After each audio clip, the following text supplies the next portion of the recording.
আসসালামু আলাইকুম। সম্মানিত প্রিয় বন্ধুরা, আপনারা দেখরা মুরার বাজার জামে মসজিদর তিনটা জানালা ও সাইডে পড়ছে আর এখন তিনটা জানালা যেহেতু ও সাইডে পড়ছে থাই গ্লাস দেওয়া নাই, যার ফলে গিয়া যে বৃষ্টি বাতাস ঢুকি যায়, বৃষ্টির পানি মসজিদের ভিতরে ঢুকিয়া ও যে আস্থা মসজিদের ভিতর বড়ি যায় কি, যার ফলে গিয়া আমরা সানু চাচা মসজিদের সেক্রেটারি তাইন আর সভাপতি রেজান আলী চাচা মিলিয়া তারা কিছু পর্দার কাপড় আনিয়া ওগুলারে সিলাই করিয়া বৃষ্টির ভিতরে না হামানি লাগি বর্তমানে ও সিস্টেমে দিছেন। কারণ আপনারা কত চাতাইবা, তারপরে বেশিরভাগ সময় সাহায্য সহযোগিতা কররা, যার ফলে গিয়া ওজেন এখন ও পদ্ধতি বাধ্য করতে অবলম্বন হওয়া লাগছে। তিনটা জানালা ও সাইডে আইনও তো দাঁড়াই বাকি রয়েছে সম্পূর্ণ খাম। আল্লাহ তো অনেক তৌফিক দিছেন, একটা জানালা করে যদি দেইতে মোট 6টা 12-15টা জানালা হয়ে যাইব গিয়ে, ওই গেলে কি আমরা মসজিদের ওজেন ভিতর আর পানি ঢুকলো না, বৃষ্টি মেঘের যে পানি ওই এটা আর ঢুকলো না, যার ফলে কি এখন ও পদ্ধতি অবলম্বন করিয়া ওলা রাখা হয়েছে। যদি আল্লাহর কোনো মায়ার বান্দা তা হয় না আর মসজিদও একটা করে জানালা দেন, তে ওগুলা সম্পূর্ণ হয়ে গেল কি আর বৃষ্টির পানি ভিতরে না ঢুকলো না, মসজিদের ভিতরে ঢুকলো না।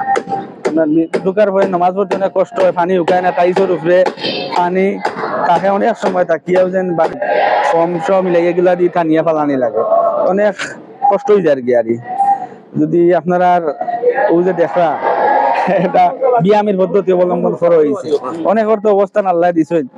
যদি আপনারা একটা করে জানালা দেন মোটামুটি আমরা কমপ্লিট হয়ে যাইব কি আর ভিতরে বৃষ্টির পানি ঢুকতো না। আসসালামু আলাইকুম। আমরা বলিতে কাজটা নির্ভয় হইয়া করলাম আর কি। প্রায় বরুণার সব জায়গায় আমরা প্রায় 13-14 লাখ টাকা দিছিলাম। আমরা ভিতরে টাইস সহ এলাকার মানুষেও আরো সহযোগিতা অবস্থায় 2-2.5 লাখ টাকা, প্রায় 14-15 লাখ টাকার হাট ইতিপূর্বে আমরা করি লেগেছি।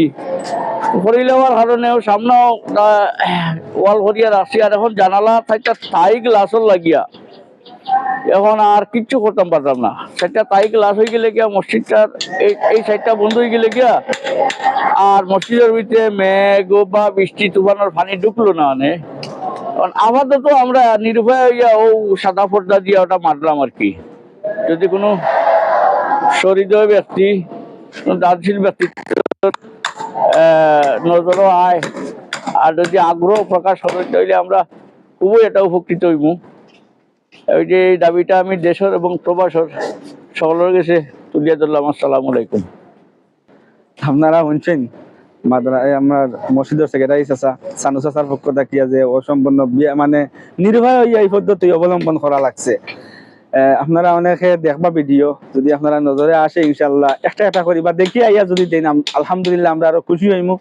আর সব আল্লাহ ভালো রাখুকা, সুস্থ রাখুকা, শান্তিতে রাখুকা, দোয়া রইল আপনার প্রতি। আমরা লাগে খাস দোয়া করবো। আসসালামু আলাইকুম ওয়া রাহমাতুল্লাহি ওয়া বারাকাতুহু।